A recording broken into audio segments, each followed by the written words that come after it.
It's that moment when you know that you or your loved one must go to the emergency department. Whether it's a child's broken arm, symptoms of a heart attack, or a mental health crisis. At St. Clair's Health, we understand that you don't want to be in an overcrowded waiting room. You want excellent, compassionate, safe care, and now. St. Clair's Health is the safe, faster ER, and you will be seen in 15 minutes or less. Specializing in pediatrics, adults, and now an accredited geriatric emergency department. You will receive the care that you deserve from exceptional specialized emergency department physicians and staff. At St. Clair's Health, you can be assured that every safety precaution during COVID has been taken, and the hospitals and facilities are as safe as ever. St. Clair's Health also maintains the highest standard of cleaning protocols in every waiting area and exam room. Remember, when you hurt, St. Clair's is safe and the faster ER. Visit stclairs.com. That's stclairs.com. St. Clair's Health, neighbors healing neighbors. So if you think about the actual effect of felony disenfranchisement,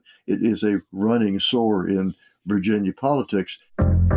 On this episode of Transition Virginia, the definition of corruption gets corrupted. The strange career of felon disenfranchisement. This was not coded language. We're joined by A.E. Dick Howard, the founding father of Virginia's Constitution. I am concerned that if you refer to me as a founding father, that somebody may want to bring a paternity suit against me. And the former president of the Virginia Historical Society, Paul Levengood. This notion that convicts were of a lower status in our society and could be deprived of rights has long historical roots. We go through the complicated history of felon disenfranchisement. I don't think the commissioners had the problem of felony disenfranchisement front and center the way we do now. From universal suffrage to mass incarceration. The 1971 Constitution did not anticipate the war on drugs. Facing the legacy of Jim Crow. They were there to disenfranchise as many African Americans as they could. All that and so much more on this episode of Transition Virginia. It's that moment when you know that you or your loved one must go to the emergency department. Whether it's a child's broken arm, symptoms of a heart attack, or a mental health crisis. At St. Clair's Health, we understand that you don't want to be in an overcrowded waiting room. You want excellent, compassionate, safe care, and now. St. Clair's Health is the safe, faster ER, and you will be seen in 15 minutes or less. Specializing in pediatrics, adults, and now an accredited geriatric emergency department. You will receive the care that you deserve from exceptional specialized emergency department physicians and staff. At St. Clair's Health, you can be assured that every safety precaution during COVID has been taken, and the hospitals and facilities are as safe as ever. St. Clair's Health also maintains the highest standard of cleaning protocols in every waiting area and exam room. Remember, when you hurt, St. Clair's is safe and the faster ER. Visit stclairs.com. That's stclairs.com. St. Clair's Health, neighbors healing neighbors.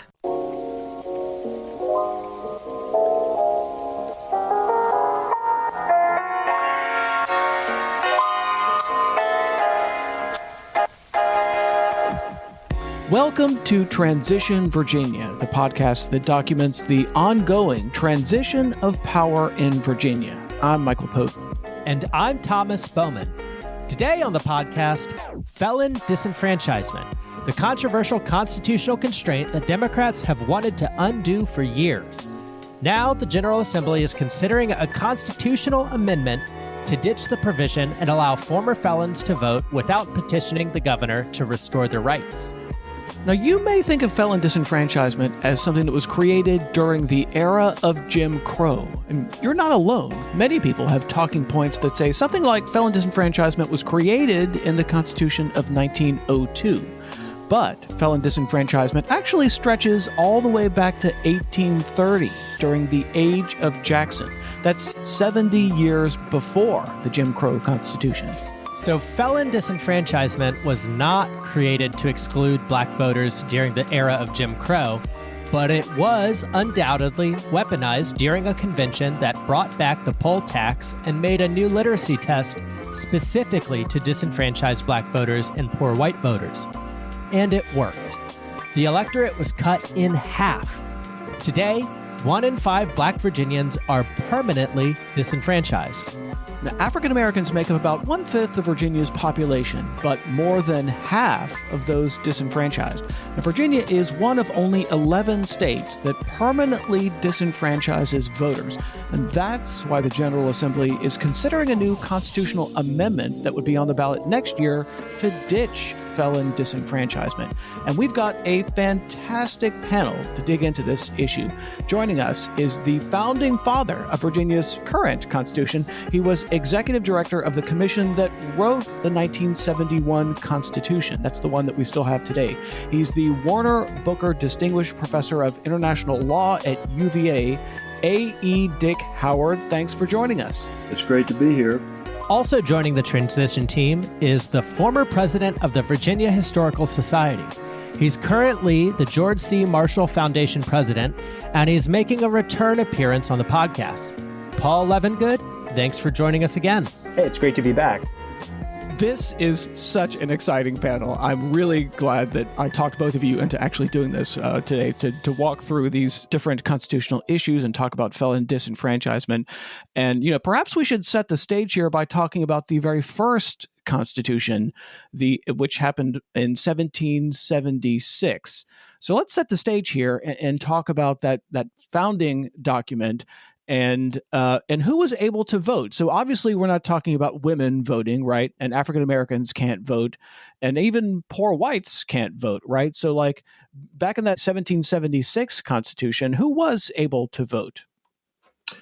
Well, that's an interesting document. It was drafted in Williamsburg in May of 1776 by George Mason and his distinguished colleagues. And that famous Declaration of Rights opens on a very inclusive note. It talks about constitutions being made for the common benefit. It talks about the natural rights of all men. So it opens on a note of inclusiveness. But then when it turns to the question of who can vote, it's rather more qualified, because the drafters who met in Williamsburg were not interested in enlarging the electorate at that time. Indeed, they talk about how if you want to vote, you have to show that you have some permanent interest in and attachment to the community, language of that sort. And of course, what they were talking about was property owners. Back in those days, it was even among the white male population, if you didn't own property, you didn't vote. It's interesting, turning to our topic today, it's interesting that the 1776 Constitution does not explicitly talk about people who are disenfranchised because of crime. That's something that actually appears later. When that first Constitution was ultimately revised, there was a great convention in 1829 and 30, the first rewrite of the Constitution. That's when they began to include constitutional language about who's not allowed to vote. So in the intervening years between 1776 and 1830, disenfranchisement was a matter of statute. It would be in the code, not in the Constitution. Apparently, in 1829 and 30 at that convention, they began to think, well, maybe we ought to make it clear in the Constitution itself. So that's when they don't yet use the word felony, but they use something very like it.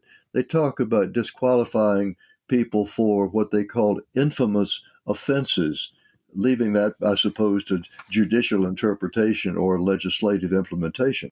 Mr. Levengood, I want to bring you in here and sort of set the stage in terms of what was going on, the political environment in 1830. So we're talking about a time period here, the Age of Jackson, as we mentioned in the intro, where this was a time when you had more and more people who were wanting to be part of the process. So you had white men who did not own property, but they wanted to vote. And so there was sort of a movement. And can we sort of view the 1830 Constitution as kind of a reaction to that? Yeah, I think in a lot of ways that's true. I mean, just to put a little bit of context around this, by the time the convention sits, Virginia is one of only, I can't remember exactly, but it's very few states that had still limited voting to landowners. That was in some ways very much an antiquated notion.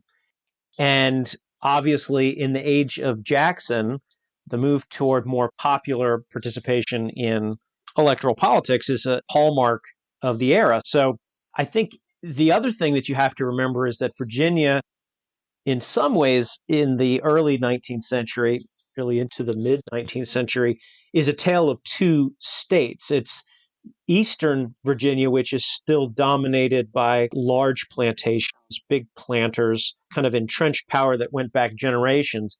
And then Western Virginia, which is more newly settled, less dominated by the plantation system and large scale slavery. And so maybe it's a little overly simplistic to call it, planters versus yeoman farmers, but always a little more complicated than that.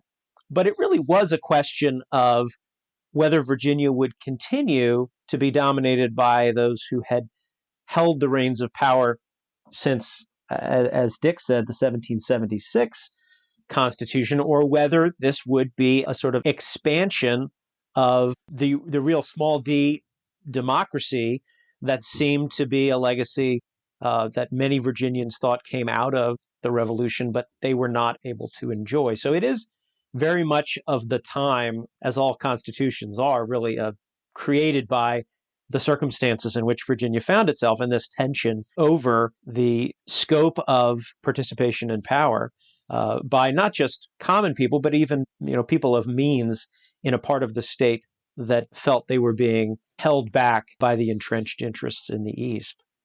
I want to read part of this language here from 1830 and get a reaction to it, because it is I think this language is really interesting, where they deny the right to suffrage to, quote, any person of unsound mind or who shall be a pauper or a non-commissioned officer, soldier, seaman, or marine in the service of the United States, or by any person convicted of an infamous offense. So this is an interesting group of people. They've chosen to deny the franchise here and it's, essentially people who were in a state of dependence, right? So like convicts and servicemen, or people who have maybe in some ways ostracized themselves from the interest of a community. What do we make of this list here that's in the 1830 Constitution in terms of who can't vote? Well, it seems to me that there's almost point counterpoint taking place here, because as long as the ballot was limited to property owners, as it had been in 1776, then the drafters, the people in power, didn't have to worry as much as they would at a later point in time about who should be disqualified. But as you get, as Paul points out, the Jacksonian period, the enlargement of democratic notions, the franchises given to more people, then those people drafting the 1830 Constitution say, well, if we're going to move it all in that direction, we have to think about making exceptions to that enlargement. And the enlargement they made was a fairly modest one. They refused to create universal white manhood suffrage at that point. They did extend the franchise somewhat modestly to leaseholders, to people who might own a big house in town but maybe didn't own a lot of land. So they're moving a little bit in the right direction. But as the electorate gets larger and larger, finally in the 1851 Constitution, they do at that point reach something like universal white male suffrage. And at the same time, as on the other side of the coin, they're saying, well, let's be careful now. There's still some people that don't belong.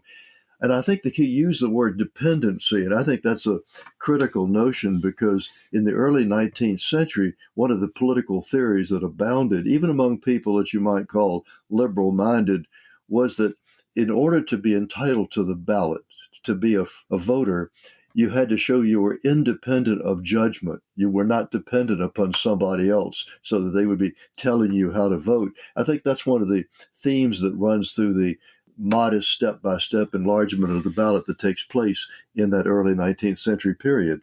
Dick, do you remember from any of the arguments or discussions at the 1830 convention, was there any discussion about even the prospect or the possibility that slavery might be, let's put this in context. By 1830, you have a growing abolition movement around the world. There's, the colonization movement, and questions about slavery in Virginia have come to the fore. Obviously, you're just before Nat Turner's rebellion, so they're still has been intellectual conversation and religious conversation around slavery. Do you think there was any hedge being put here in the 1830 Constitution? Should slavery either be eliminated or changed in some significant way when you talk about dependence? Because, of course, slaves are the ultimate in dependence in the minds of white Virginians in 1830. I think when they were talking about dependency and the like, they really still had in mind largely the white male population. Of course, the notion that women would vote was not on the table at that point. And I think it's a little bit early for them to have been thinking about, well, what would happen if abolition came about? I think they were assuming the old order would stay in place indefinitely. And as you say, Paul, the rebellion, Nat Turner's rebellion, takes place a little bit after this. I think there's the notion that they're aware of abolition, they're aware of manumission, notion of colonizing, sending blacks back to Africa and all that sort of thing. I think really what they basically have in mind in the 1829-30 convention debates is as we move in this sort of Jacksonian direction of a larger franchise, we really have to worry about the kinds of people, really poor whites, people who might be not have their own freehold and the like, and there are more and more of them. And I think you're right in emphasizing the sectional debate, east and west. It's the Piedmont, the Valley, and the Transmontane regions of what is now West Virginia. These were the areas that were growing in population. They were becoming more prosperous.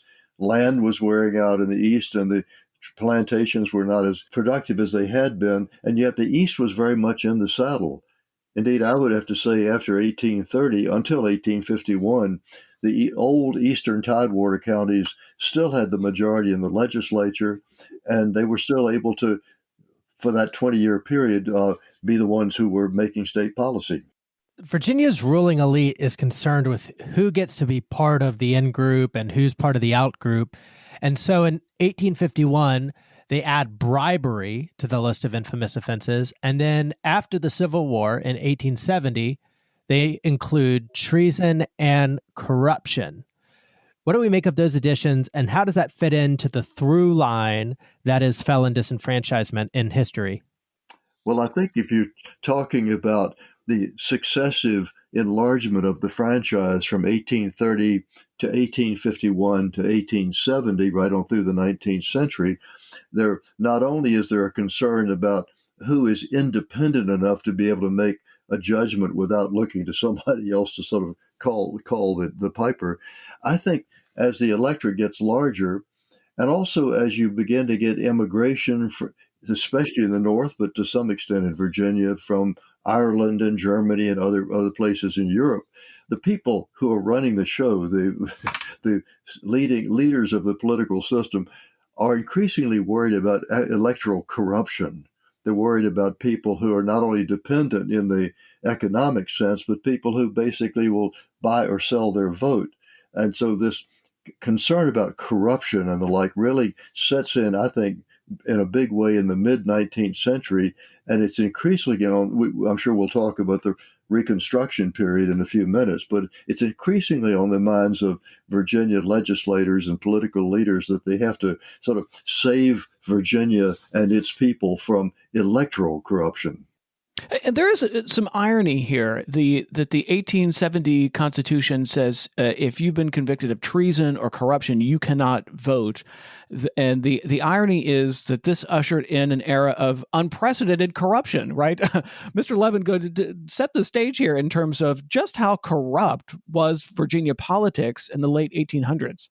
Well, I mean, this is the era of machine politics, not just in Virginia. This is a national phenomenon, but Virginia certainly had these kind of succeeding waves from the readjusters in the late 1870s into the early 1880s, and then the various democratic machines that followed it, which, regardless of whether they came about due to calls for anti-corruption or purifying the ballot box, as they used to put it, ended up in the same kind of vein of being dispensers of patronage and loose organizations that did really control almost every aspect of political and, in some ways, social and economic life in Virginia. So, of course, one man's corruption is another man's smart exercise of political power. And it's also always very interesting to see where people draw those lines. But it seems as if every movement against a machine or against a corrupt administration of political power kind of begets another, maybe in some ways different, but another version of kind of corruption of itself. So we all talk about the Bird machine, and before that, the Martin machine and the readjuster patronage machine, though short-lived it was.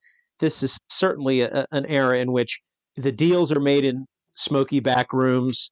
There are a couple of people who pull the strings, and quite interestingly, of course, the role of Virginia's national figures, its statewide officers, its senators, play an enormous role, perhaps a very unfamiliar role to those of us in the 21st century, in state politics themselves. The sort of flag bearers of the Commonwealth are often, as you see, the people who are representing Virginia in Congress rather than a governor or a state legislative leader. And so there's a very interesting, very hierarchical kind of top-down administration of this kind of machine politics. Now, one definition of that corruption involves courthouse rings, stuffing ballot boxes, etc.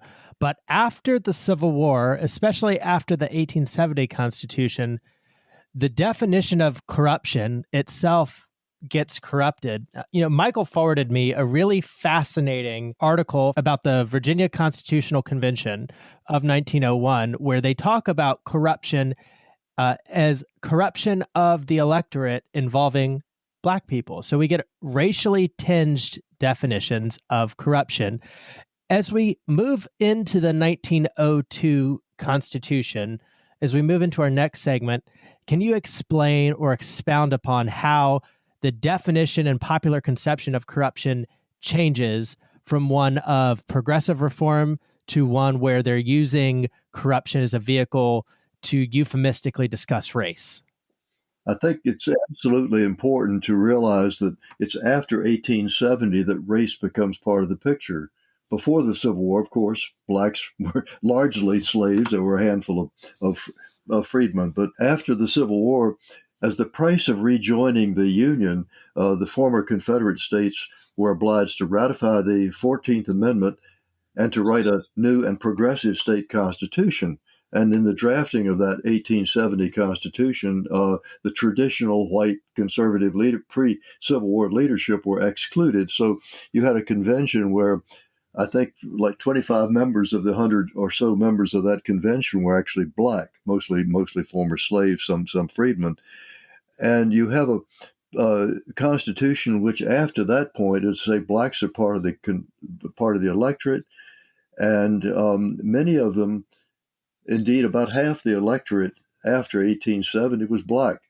Paul mentioned the readjuster movement, and you had counties in Virginia, say in Southside Virginia, where they were a majority Black counties. So in many elections in Virginia in the late 19th century, Blacks were the balance of power. They were actually being bid for by candidates.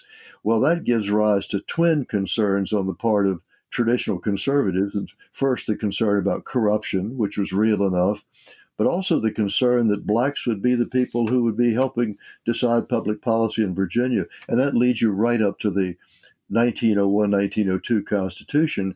It's clear that most of the delegates who were elected in 1901 to that convention understood that they were there to disenfranchise as many African Americans as they could, that they wanted Blacks out of politics. They talked about corruption on the one hand, but they were also patently clear that they understood the premise of Virginia government should be white supremacy, that the Anglo-Saxon race was the natural superior race, and the Blacks, if they had a place in Virginia, belonged on the land. They belonged in the cotton field or in the tobacco barn, but they were clearly not going to be allowed to help shape public policy in this Commonwealth. So I think at the 1901-1902 convention, while corruption was clearly on the minds of the candidates, corruption becomes, as you point out, it becomes redefined in a way that it's not simply a matter of buying and selling ballots. It's also clearly a matter of the role that Blacks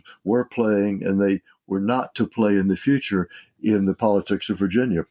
And just remember, this is the period in which the white elites are defining African American participation in politics, in government, in these incredibly stark and awful terms. I mean, you think of the contemporary cartoons about African American legislators sitting in the state house in Louisiana or South Carolina or wherever you want to pick. And this becomes very much a part of the white cultural conclusion that Reconstruction itself was this corrupt process, and that all it did was open Pandora's box to corruption. And corruption, I think, is, as you've pointed out, comes very tied to race, to African American participation, that somehow African Americans are inherently going to be corrupt politically, perhaps because of what was seen as their inferior character. So the Reconstruction era, which, remember, is weighing very much on the minds of people in 1901, 1902, I think is really important as a shaper for the impulse to this convention. There's a very poignant moment at the opening of the 1901-1902 convention. The president of the convention is making his remarks, sort of setting the stage, and he refers to the 15th Amendment to the U.S. Constitution, the one that says that there shall be no discrimination in voting on the basis of race or previous condition of servitude or color. And he proclaims the 15th Amendment to be a crime against civilization and Christianity. This is in the opening remarks, setting the stage. And of course, there's general applause and agreement with that. And then one delegate after another goes on during the debates to sort of pile on and say, yes, it's an evil that blacks were allowed to ballot. It was the federal bayonet that forced us to do this. It was punishing the South for what it had done. It goes on in that sort of vein. And one delegate gets up and says, I want it to be understood, I'm a white man. I'm here to defend the interests of white people. And another says, we can't have this inferior race telling us what to do. They invoke history. They invoke theology. They say it's God's plan for the universe that the whites shall be superior to and the blacks to be inferior. It just makes an amazing transcript. Today, I think you would probably dress it up in prettier language, but I have to say in 1901, 1902, the delegates at that convention made it patently clear what they were there for, and what they were there for was white supremacy. All right, that's a great segue into our next segment where we're going to discuss the 1902 Constitution. We're here with A.E. Dick Howard from UVA, one of Virginia's very own founding fathers, and Paul Levengood of the George C. Marshall Foundation. I'm Thomas Bowman, and my co-host is Michael Pope. We'll be right back. Hot flashes, irritability, intimate dryness, even unsatisfying sex. Hi, I'm Dr. Alyssa Dweck, a board-certified OBGYN who has spent over 20 years helping women just like you safely find relief from these very natural symptoms without having to resort to hormones. To help my patients feel their best, I recommend products from Bonafide Health. Bonafide is a women's health company dedicated to providing women with non-hormonal and clinically validated products that work. Bonafide provides safe and effective solutions to manage a range of menopausal, sexual health, and PMS-related symptoms. That's why I recommend Bonafide products to my patients every day. In fact, I am also a Bonafide medical advisor. What I like most is that Bonafide products provide women real relief without compromise. Ladies, don't waste another minute feeling less than your best. Go to hellobonafide.com and use code radio39 to save 20%. That's hellobonafide.com and code radio39. These statements have not been evaluated by the FDA. These products are not intended to diagnose, treat, cure, or prevent any disease. Offer valid on subscription only. And I'll tell you what doesn't help is when we have reporters like Michael Pope from WVTF. These were not rioters and looters. These were patriots. I never called the people who stormed the Capitol patriots. These were not rioters and looters. These were patriots. I never called the people who stormed the Capitol patriots. We have to hold our media accountable. You can help our podcast hold people in power accountable. Head over to transitionvirginia.com and hit the button that says Contribute on Patreon. For as little as $3 a month, you can help us speak truth to power.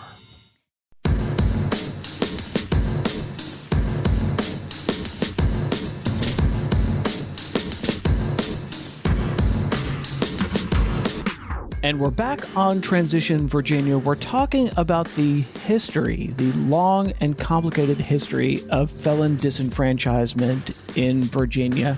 And we're going to talk about the 1902 Constitution, which, of course, is the Jim Crow Constitution, which has, of course, a very strained legacy, and people think about it in a very negative way, justifiably so. I want to set the stage by talking about a conflict that was going on inside the Virginia Democratic Party at the time. So Virginia was a one-party state, so the Democrats held all the reins of power, but there was a huge debate inside of the Democratic Party between the sort of machine wing, which was led by Thomas Staples Martin, who was a U.S. Senator who sort of led the machine at the time. And then there was a separate wing of progressive Democrats, and they believed in things like free silver, better schools, better roads, and clean elections. And their solution to cleaning up all the corruption and problems with elections was to disenfranchise black voters. So this is counterintuitive to the modern mind because we don't think of progressives as wanting to prevent black voters from participating in the electoral process, but that's exactly what the progressives circa 1902 were interested in doing. And so you had people like Carter Glass, who was a progressive newspaper editor in Lynchburg and came to the convention and became sort of the driving force here. What do we make of the political dynamics in 1902 that led to this Jim Crow Constitution? Well, there was an interesting dynamic between the more conservative, traditional machine-type leadership and the progressives at the convention. We tend to think of that era at the end of the 19th, beginning of the 20th century as being the era of progressive politics. And my sense of what was going on is that the more conservative factions needed the progressives on board to bring about the 1902 Constitution. And they were pretty much all of them agreed that the black vote was a problem because it led to corruption and should be African Americans should be ousted from the suffrage. But there was also, as you say, this progressive thread. And so among the things the 1902 convention did was to create the State Corporation Commission. Railroads sort of bought and sold legislators, and that was a corruption of a corporate kind. Worth pointing out here that the Martin machine was led by this U.S. Senator Martin, who was a railroad executive who used money from the railroads to finance his campaign. So this is sort of like in our modern context, we think about money from Dominion, but in this era, we're talking about railroad money. And of course, that's how Martin came to power and maintained power, was railroad money. So what you're talking about is the State Corporation Commission was a reaction to that, right? That's correct. I think the creation of that commission was a gesture in the direction of the populists who the more conservative wing needed to have on board. And I think by and large, the 1902 convention, if you judge it looking back at what progressives hoped would happen, was a failure. I mean, despite the creation of the Corporation Commission, to give you an example, it was the 1902 Constitution that introduced the poll tax as a prerequisite to voting. Now, that was only $1.50 a year. It doesn't sound like a lot of money to us today, but in 1902, to a working man, that was a lot of money. And so the combination of the poll tax and fairly complicated registration procedures, which were nominally directed at black voters, turned out to disenfranchise a large number of poor whites. And the actual number of people voting after 1902 plunged, not only among blacks, most of whom were disenfranchised, but a lot of poor whites as well. So the result was to reinforce machine rule. The Martin machine morphed into the Byrd machine, Harry Byrd's machine. And so people who might have been a progressive state of mind, I think were worse off after 1902 than they were going into the convention. Say that one more time, Dick. How much was that poll tax? $1.50. $1.50. So it was also cumulative. If you didn't pay it last year, you owed $3 this year. So what's interesting about that is $1.50 in 1902 is worth $45.62 in 2021. So imagine basically every year you wanted to vote getting slapped with a $50 charge. not only that, but the registration requirements were very complicated. To register in that first round of elections after 1902, if you were a property owner, you were automatically on the rolls. That was not a problem. If you were a son of a Confederate veteran, this was the so-called grandfather clause, you got to vote. Otherwise, you had to go and register, and the registrar could present you with the Virginia Constitution and open it to any place at random, show you a section of the Constitution, ask you to interpret it. Well, there are provisions of the Virginia Constitution that I can't really interpret. So if you're just the average citizen back in those days, and the registrar he didn't like the cut of your jib, he could just say, sorry, you didn't interpret it. That interpretation won't do. Now, this again was aimed particularly at would-be black voters, but it could be applied to a white voter as well. So when you take the poll tax and the registration requirements and all the rest of it, and you're a working man, why would you take off a day and lose a day's pay to go in and go through a process which probably was going to be unsatisfying anyway? So I think it was all structured in a way that the black voter was the nominal and the real object of these revisions, but there was a collateral sort of effect on poor whites. There were some points in the convention debates where delegates would not only say we want blacks off the rolls, but they would say we don't want the rabble. We want people who are respectable people to be exercising the franchise and running the state. So I don't think they were as upfront about that as they were about disenfranchising blacks, but they were not uncomfortable with the notion that they ought to keep the hands of the state and its policy in the hands of the right people. And could I just jump in and make a note about progressivism? And remember, progressivism is a national movement, but it had quite different interpretations regionally. But one of the things I think that, if you look at the overall goals of the progressive movement, it was toward efficiency and against corruption and against waste. And so I think really in the Southern context, in a place like Virginia, the corruption can be interpreted in a way that if you were a progressive in, Chicago, and you maybe thought that big city bosses controlling immigrant votes was inherently corrupt. Similarly, I think for some progressives in Virginia, they legitimately thought that black votes were easily manipulated by powerful whites. And so I think there may have been some initial impulse toward some of the tenets of the progressive movement, but they take on this starkly racial tone in a place like Virginia that is very much at odds with maybe our conception of progressivism today. And we have to, of course, distinguish between the use of progressive in current political terms with what would have been considered progressive in the early 20th century. But I do think that's kind of an important thing when we learn about progressivism in school. We tend to focus, I think, on more on northern locations and less on places like Virginia, where progressivism kind of had a different variant. Let's put it that way. It was very populist to be progressive back then. You even have President at the time, Teddy Roosevelt, getting elected on a progressive platform. So I find it fascinating, Paul, your point that progressivism bore regional characteristics for sure. Absolutely. Absolutely. It's really interesting that there's this Southern flavor of progressivism that was so racist, and it's actually difficult for the modern mind to think of progressives as being racist. But Mr. Levengood, you were making this point, but it's worth sort of underscoring this. The progressives from this era thought the black vote was inherently corrupt because their view was the black vote was for sale. And so preventing black people from voting was a way to, in their minds, clean up elections, right? Absolutely. Now, I mean, obviously inherent in that judgment is that somehow black votes are for sale because blacks are willing to be corrupted. So there is there are assumptions undergirding that, but I think that's absolutely the case.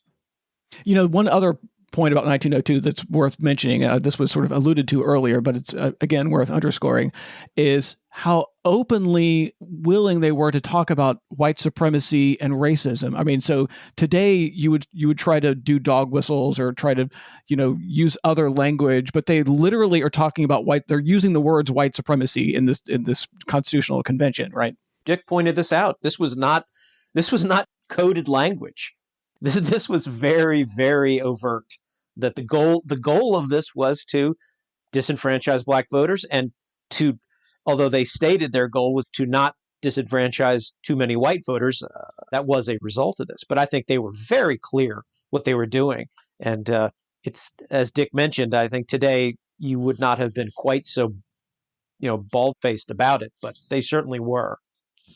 A moment ago, you mentioned Carter Glass. There was a point in the debates where he was floor manager of the franchise provisions, and one of the delegates asked him about the poll tax and the registration requirements and all that, and said, well, won't these provisions discriminate? And Carter Glass said, discriminate? What do you think we're here for? We're here to discriminate just as far as the U.S. Constitution will allow us to do. And what he had in mind was the Supreme Court in 1890 had decided a challenge to the Mississippi post-Reconstruction Constitution. That was the one that about 1890 started all this off. It had the poll tax and the grandfather clause and the registration requirements, all that, the ones they then used in Virginia. And the U.S. Supreme Court had rejected that challenge, rebuffed that challenge on the grounds that on the face of it, the Constitution was looked to satisfy the requirements of equal protection, and they weren't willing to look into how these laws might be administered in practice. So they basically were giving a green light to the post-Reconstruction conservatives in the South generally. So each of the former Confederate states between 1890 and 1902 rewrote their Reconstruction period constitutions to have a post-Reconstruction constitution that set out to disenfranchise blacks. You know what I find quite fascinating about this point in history is you have one of the few times in history where progressives, however you might define them, are in charge relatively of Virginia's General Assembly, and they put together this constitutional convention and appoint 4 independent Democrats to some of these commissions and committees, who in turn appoint conservatives to the rest of them. And so one of the criticisms about this era is that you get progressive reformers who they said got hoodwinked by corporate interests into making them even more powerful. So you have a few, let's call them legitimate bones of contention with the existing system. So one thing they want to do is get rid of courthouse rings, where the General Assembly appoints judges, and those judges appoint local officers like Commonwealth's attorneys, sheriffs, clerks of the court, who carry out that judge's interpretation. And it leads to very cliquish ruling classes in localities. One thing they want to do is install the State Corporation Commission to control rates, which we still see as a political flashpoint today. Back then it was for, railroads and insurance. Today it's for electric utilities, et cetera.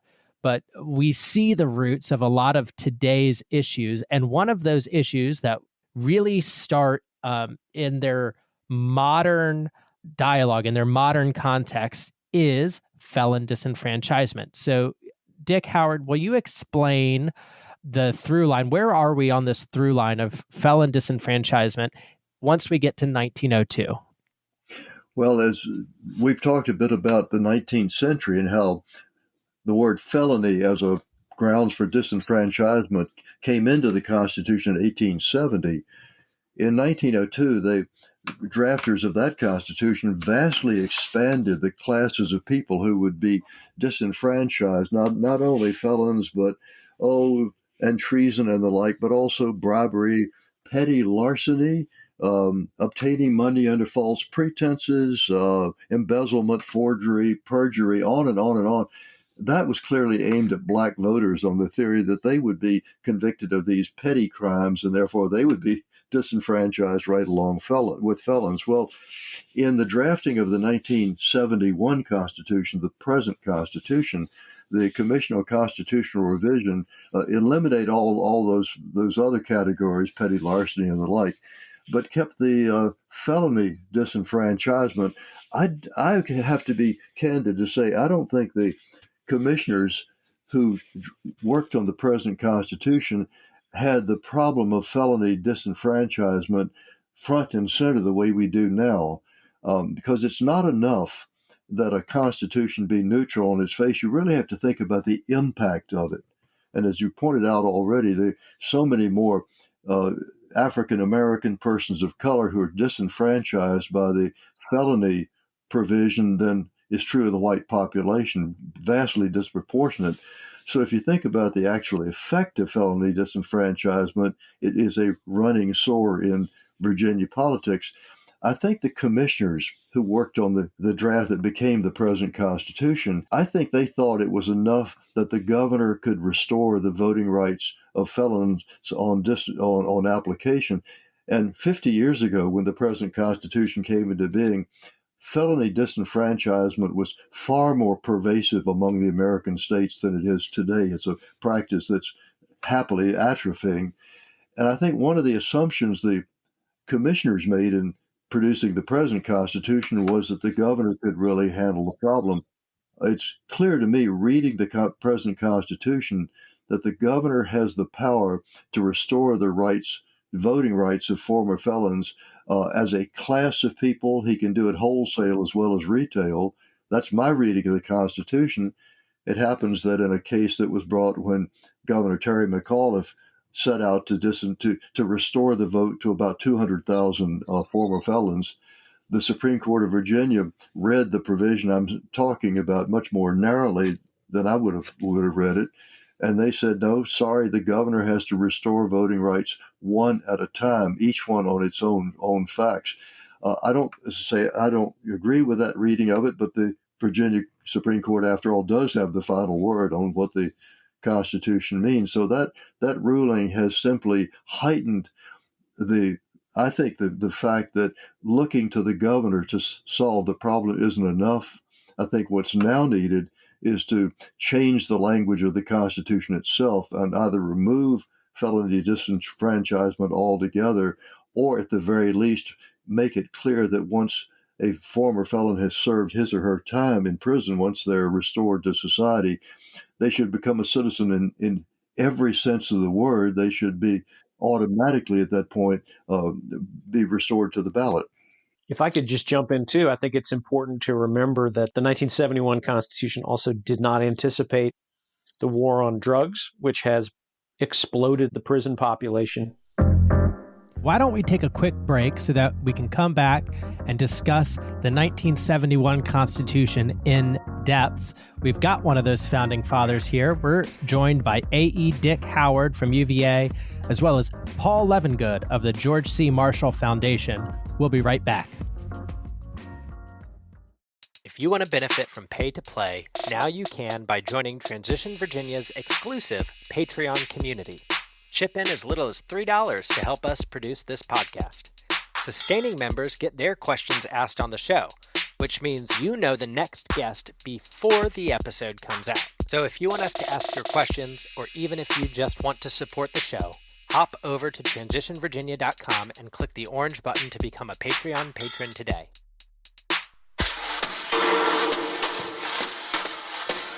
And we're back on Transition Virginia. We're talking about the long and complicated history of felon disenfranchisement in Virginia, tracing it all the way back to its roots in 1830 and how it developed in the 1800s and, of course, was weaponized in the era of Jim Crow.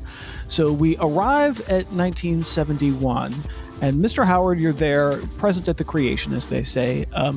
Talk about the discussion, if there was any, on felon disenfranchisement. You and your compatriots chose to keep it in the Constitution, so we've got it in our current Constitution, of course. What was there a discussion of getting rid of felon disenfranchisement in 1971? Well, not the way you would have today. They certainly, the revisors went through the Constitution line by line, section by section, considered all of them to see if any change ought to be made. And I think it was felt at the time the drafting was done actually in the late 60s leading up to the 1971 Constitution, I don't think the weight of the felony disenfranchisement question fell as heavily on their shoulders as it would today. I would like to think they would take a different approach of it if they were at work today as opposed to 50 years ago. It was pointed out a moment ago that we didn't have the war on drugs, and it was in the Clinton years in the 1990s that so many more persons of color fell under the weight of going to prison at that time. There was just an enormous increase in prison population. I would point out that the Commission on Constitutional Revision, the one that was appointed by Governor Mills Godwin, was bipartisan. It had Ted Dalton, a leading Republican of that period. It was biracial. It had Oliver Hill, who was the leading civil rights attorney of that generation. He was the Thurgood Marshall of Virginia. So you had voices at the table who would have pointed out the need for change if it was thought necessary. And as I say, I think they didn't realize that they didn't predict at that time how much of a drag on the African American population the felony disenfranchisement provision would be. And they probably also were part of that sort of lingering notion that goes back to the very beginning in Virginia, that you have certain people who have not earned their place at the citizenship table, that if they are convicted of a felony, that's pretty serious stuff, and that they are going to be removed from the ballot until at least they're back in the general population again. And I mentioned a moment ago that I think the revisors understood that the governor's power to restore the voting rights of former felons was the safety valve, and that would suffice. As it turns out, it has not sufficed. It is true that you've had the reinstatement by governors like McAuliffe and Northam, the reinstatement of a number of former felons, but that power in the governor is no better than whoever the incumbent is. You could have another governor who was much more strict in these matters and chose not to act. So that's why, in my judgment, that's why amending the Article 2 provision that deals with disenfranchisement of felons needs to be undertaken.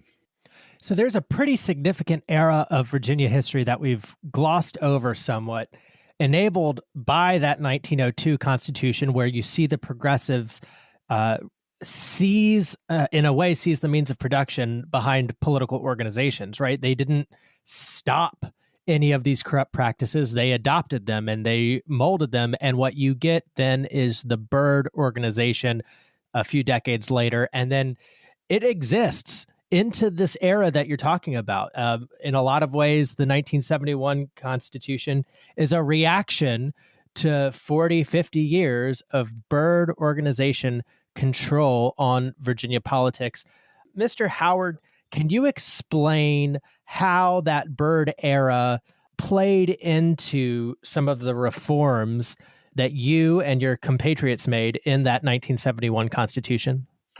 Think about the 1960s and what a period of upheaval it was. It was a period where you had assassinations of Jack Kennedy, Robert F. Kennedy, Martin Luther King. You had riots and arson in some of the major cities. But it was also a period during which there were significant changes in federal constitutional and statutory law. You had the Supreme Court decisions laying down the one person, one vote rule. The Supreme Court struck down the poll tax. You had the enactment of the Voting Rights Act of 1965, which covered Virginia as well as other southern states. So there was a massive shift in the way politics would be configured in Virginia. It was also the era, one has to realize, the era of post-Brown versus Board of Education, so-called massive resistance, where in Virginia, for example, Prince Edward County closed its schools. So you had all of that as the backdrop. So the commissioners, among other things, set out to step forward, get out of that period of massive resistance and opposition to Brown into a different age. And among the things they did was make it clear that there's a constitutional mandate on the General Assembly to provide education for every child of school age in Virginia, coupled with a mandate on all the localities, counties, and cities to put up their share of the school money. In other words, there will not be any more Prince Edward counties in the future in Virginia. So the revisers were setting out, they hoped to close the door on that era of Virginia history. They put into the Constitution the first anti-discrimination provision, that there shall be no governmental discrimination on the basis of race or color, or, I might add, sex. They put education into the Virginia Bill of Rights. They set up the provision for standards of quality in Virginia education. It was both an effort at one time to put an unhappy period of Virginia history behind us, and at the same time to look prospectively to a more inclusive period. And that's why the felony disenfranchisement rule seems to not resonate well, because the Constitution taken as a whole was meant to sort of put the era of Harry Byrd and his machine rule behind us and look towards a future that one would hope would be more fair, more just, more inclusive. Could I jump in here for a second? I think Dick makes a great point, and I think putting all these constitutions that we've discussed in context is important. And Dick wrote a piece in the Richmond Times-Dispatch, I think it was last year, about the Constitution, and he touched on a number of issues, including felon disenfranchisement. And I liked how you put it, Dick, in that piece. You talked about the various constitutions defining the political community, going back to George Mason and the Virginia Declaration of Rights and on through. And so I really think it's interesting to see we've come to the point where we've, as a society, said, the political community includes all males, regardless of property holding. And then it becomes all males, regardless of race. And then it becomes women. And then in more recent days, the political community is broadened to include LGBTQ Americans. And it seems to me it's almost of a continuum that we then turn to, in some ways, one of the last groups that sort of lacks that kind of recognition and inclusion in the political community, and that is people who have been convicted of felonies. And I just think it's an interesting sort of point on this spectrum that we talk about as we enlarge that political community. And I think it's also important to remember that in some ways, convicts, felons have always been thought of as less than full participants in our society in Virginia, back to the pre-revolutionary days, to the colonial period, when convicts are imported into Virginia and exploited terribly by those who utilized their labor in a quasi sort of slavery moment. And you go through the early national period and post-Civil War. I don't know if any of you have ever read the book John Henry, A Steel Driving Man by Scott Nelson, who used to teach William and Mary. But he talks about finding the actual John Henry, who in 1866 is arrested and sent to the state penitentiary and then leased out as a convict. So that John Henry story of him fighting against or racing the machine and digging a railroad tunnel has basis in history, and it's convict labor. And so this notion that convicts were of a lower status in our society and could be deprived of rights has long historical roots, and it's finally kind of being addressed. But it's not just in the constitutions, but it's in our sort of society's view and treatment of those people that we get to this point. And I think it's just an important thing to remember, that it's part of that evolving notion. And it's what's made this country sort of fascinating and great in its own ways, is that we make mistakes, but we do what we can, or hopefully do what we can, to try to right those mistakes as we move forward. Paul, you bring up an interesting point. And if I can pivot a little bit to political philosophy, there's an alternative reading of America's political history where we never outlawed slavery. We just regulated it under the 13th Amendment to people who are imprisoned. And so if you carry that through line where, people who are in prison can be forced to work, they're not extended a minimum wage. They're not extended the ability to vote. What you have is a legacy slave system that basically got regulated, and now you have entire populations of people who count for the purposes of a census, and they don't count at all for the purposes of being able to vote, right? It's interesting, by the way, that the European Convention on Human Rights that governs human rights in the European scene actually gives the vote to those who are in prison. That would be very controversial. I think I'd be surprised if that were adopted in Virginia. I doubt that we would necessarily go that far, but it does raise the question of, are there portions of the community around us who really are seen in constitutional terms as not counting? That would change the spirit of politics anywhere that got instituted, because one of the through lines we see is that nobody ever scores political points for being soft on crime, right? This is throughout United States history, political history. One reason for that is because felons can't vote, or people incarcerated can't vote. I imagine if they could vote, they might have something to say about the people representing them and the conditions imposed upon them. That would completely change the course of history. It would make it more democratic. I would also point out to any Democratic members of the legislature currently listening to our podcast that it would create for them far more voters, because you would have a situation where one party all of a sudden cares about the thoughts and opinions and the political outcomes of a brand new electorate that has never before been cared for by Virginia's political class. Oh, I think that's true. And I think the interesting thing, of course, is that, you had, what was that, a year or two ago, a change to the law in Florida, an amendment to the Florida Constitution, which was voted on popularly and passed overwhelmingly. And I think it passed in a sort of a bipartisan manner, that it was not a black and white issue. It was large. And I think I remember reading news coverage of it, that there were some white Florida politicians who said, if we're seen as getting on board with this might be good for us politically, because it is enlarging the electorate with people who may think favorably upon us. So there is an interesting political calculation to be made as well.